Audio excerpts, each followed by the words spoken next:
Help me reach 1,000 subscribers.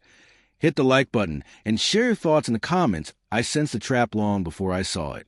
Even before the four unfamiliar men rose in unison, before my brother lifted his glass like a predator dressed as a gentleman, the room told me something was off.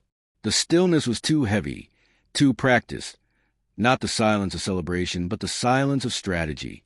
This was supposed to be my birthday dinner. Instead, it felt like a boardroom ambush wrapped in candlelight and pretended warmth. The first thing I noticed wasn't them, it was the scent. Expensive cologne layered over polished leather and the unmistakable reek of my brother's desperation, dressed up as charm. And beneath that, the echo of our last honest conversation, the call where I told him I wouldn't bankroll his extravagant wedding. He hung up on me then. Tonight, he smiled. Sit, he murmured, gentle as a threat. I took the seat, not out of obedience, but because a battlefield is best studied from the center. One of the suited men slid a packet of documents toward me, thick enough to bruise. Power of attorney, he said. Your brother insists you understand the urgency. My brother laced his fingers together, gaze steady and smug. If you refuse, he said, I'll take you to court. For a heartbeat, I let him see fear.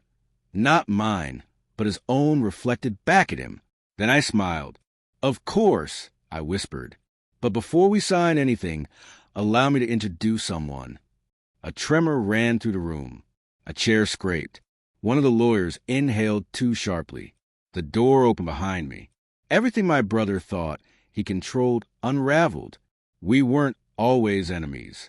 Once, we were two kids sprinting through the neighbor's yard, smuggling stolen grapes home with sticky fingers and matching laughter. He was the first to tell me I was brilliant. I was the first to tell him he mattered. Then life shifted. I grew into myself. He grew into entitlement. Our parents fed his ego like a furnace, always burning, always demanding. I never imagined he'd eventually aim that fire at me. It started small, documents that mysteriously went missing, suspicious charges. His voice turning flat when I asked about the money I'd lent him during the darkest year of his life, the year he now pretended never happened. Then came the screenshot. His fiancée's cousin accidentally forwarded a group chat where he called me useful, gullible, and easy mark. I didn't confront him. Why warn a thief you see his hand in your pocket? Instead, I observed. I listened. I collected every slip he made like beads on a string. When I refused to fund his wedding, the mask slipped. He needed my money. He needed control. But I needed something, too. Clarity. And the moment he threatened to sue me, everything inside me crystallized. The brother I loved vanished. The man across from me became a problem to solve. I reached out to the one person he feared most, the forensic accountant he'd cheated 2 years earlier, the one who still had every receipt, every record, every reason to fight back. Then I hired another expert, quiet, thorough, loyal only to the truth. And I built my plan the way a surgeon prepares for the operating table. Precise, calm, unavoidable. Step 1, freeze my accounts. Make every dollar untouchable. Step 2, report the documents he'd stolen. Step 3, gather proof of every fraudulent transfer made in my name. Step 4, partner with the accountant he thought he'd destroyed, who it turned out was sharper than any knife. His lawyers threatened. Mine sent evidence. He yelled. The law answered. But he still believed he had one final move. The dinner, my birthday dinner. He had no idea it was actually his downfall.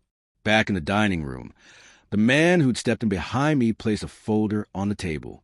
My brother froze the instant he recognized him. What the hell is he doing here? He choked.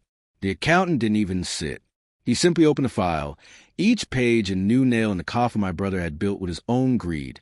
Fraud, forged signatures, illegal transfers, every sin laid bare. One lawyer cleared his throat. Another snapped his briefcase shut. I leaned in, voice low and even. You came here for power of attorney, I said, but the only thing you should have asked for was forgiveness. That's the only thing I ever might have offered. His throat bobbed. His bravado collapsed. You planned all this, he whispered. Every second. I did, I said. Even the part where I let you think you'd cornered me. One by one, His lawyers walked out, leaving him to face the ruin alone. He left the restaurant without a word. I stayed, breathing for the first time in months. Revenge didn't taste sweet. It tasted clear. He once said I was gullible. He was wrong. I wasn't gullible. I was patient. And patience, in the end, is the blade that cuts the deepest.